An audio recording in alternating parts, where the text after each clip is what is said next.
সকাল সকাল ঘুম থেকে উঠে রান্না কিন্তু আমি সেরে নিয়েছি। ওই কাজটাই সবথেকে বড়, তাই না বলো? ওই কাজটা সারা হয়ে গেলে তাহলে কিন্তু সংসারের অনেক কাজ হালকা হয়ে যায়। সত্যি কথা বলতে বেরোতে হবে, অনেকটাই দেরি হয়ে যাচ্ছে। কারণ নাম লেখানো রয়েছে ডাক্তারের কাছে।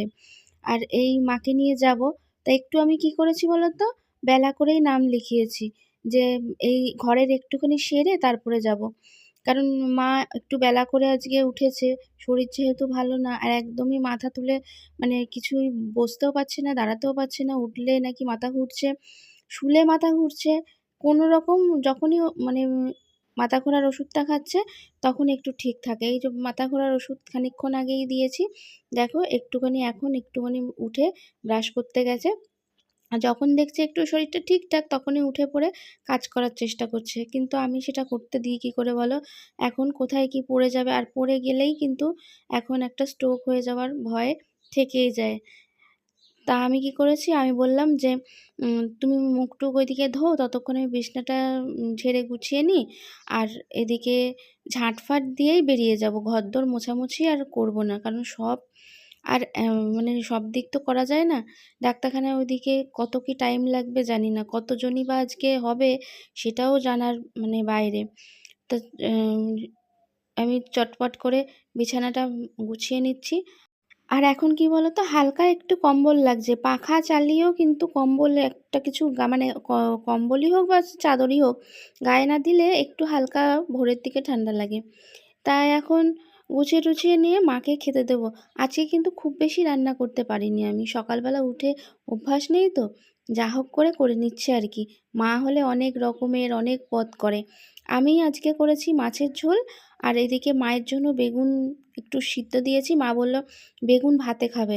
এ বেগুন ভাজা খাবে না। কারণ তেলের পরিমাণটাও তো বেশি থাকে তো, তাই জন্য। তা আমাদের বেগুন ভাজা করেছি আর মায়ের জন্য বেগুন সিদ্ধ দিয়েছি। যেহেতু সুগারটা বেড়ে গেলে না তখন মা অটোমেটিক খাওয়াটা বন্ধ করে দেয়। আর রক্ত ব্লাড টেস্ট করেই দেখেছে যে সুগারটা অনেক হাই আছে একদম। তাই জন্য নিজেই মেইনটেইন করতে আরম্ভ করে দিয়েছে। দেখছে এখন উপায় নেই। না হলে কিন্তু ভাজা-পোড়া মাই বেশি করতে পছন্দ করে। কিন্তু এখন দিলে একদমই খাচ্ছে না। খাওয়ারও পরিমাণ অনেক কমিয়ে দিয়েছে। বলছে, "আমি যদি না একটু সংযত হই তাহলে ডাক্তার শুধু কি দেখালেই হবে?" কিন্তু শুধু যে সুগারের জন্যই শরীরটা খারাপ হচ্ছে তা কিন্তু নয়, অন্য কিছুও হতে পারে। তাই দেখো রিস্ক নেওয়া ভালো না। নিয়ে আগে ডাক্তার দেখিয়ে নিয়ে আসি। ডাক্তার কি বলে ডাক্তারের মতন করে চলাটাই আমার মনে হয় ভালো। কারণ একটা বয়সের পর, আর মায়ের এখন থেকে নয়, অনেক বছর সেই 14 সাল থেকে আর এখন এই 26 পড়ল। মায়ের কিন্তু সুগার, প্রেশার, কোলেস্টেরল, হার্টের প্রবলেম সব কিছু রয়েছে। তাই নিয়ে সমান তালে সব কিছু চালিয়ে যাচ্ছে। এই মানুষটা এত শক্তপোক্ত বলেই কিছু মানুষ এই মানুষটাকে খোঁচা দিয়ে চায় যাতে একদম নড়বড়ে করে দিতে। জানো তো আজকাল মানুষের ক্ষতি ছাড়া কোনোদিন দেখবে না কেউ কারোর ভালো চেয়েছে। কেনই বা এরকম করে আমি বুঝি না। ভগবান বলে মাথার উপর কিছু তো একটা আছে।